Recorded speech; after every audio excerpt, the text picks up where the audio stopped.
3 দিন আগে ওয়াসা আমাদেরকে কোনো রকম কোনো অনুমতি না নিয়ে সেই আরসিসি সড়ক খনন করেছে।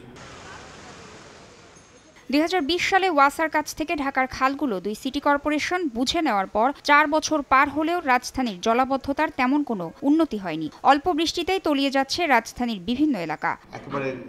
রাজধানীর বিআইপি সম্মেলন কক্ষে ঢাকার জলাবদ্ধতা নিরসন ও নান্দনিক পরিবেশ সৃষ্টিতে খাল পুনরুদ্ধার নিয়ে এক সেমিনারে উঠে আসে ঢাকার জলাবদ্ধতার কথা। খালগুলো পুনরুদ্ধারে শুধু জরিমানা করলে হবে না, আইনের মধ্য থেকে কারাদণ্ড দেওয়ার পরামর্শ নগর পরিকল্পনাবিদদের। খাল দখল এবং দূষণকারীদের কারাদণ্ডের বিধান প্রয়োগ করতে হবে।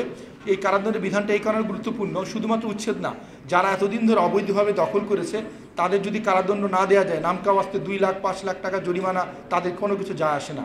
গ্রহণযোগ্য সমাধান যদি করতে না পারি, উদ্ধার করে কোনো লাভ হবে না। আজকে উদ্ধার করব, কালকে আবার দখল হয়ে যাবে।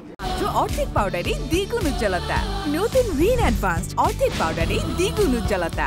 সেমিনারে ঢাকা সিটি কর্পোরেশনের মেয়র বলেন, বর্ষাকালে রাস্তা খননের জন্য কোনো সংস্থাকে অনুমতি দেবে না জানিয়ে আগেই নোটিশ করা হয়েছে। এরপরও না জানিয়ে চুরি করে ওয়াসা ও তিতাস রাস্তা খনন করে কাজ করছে।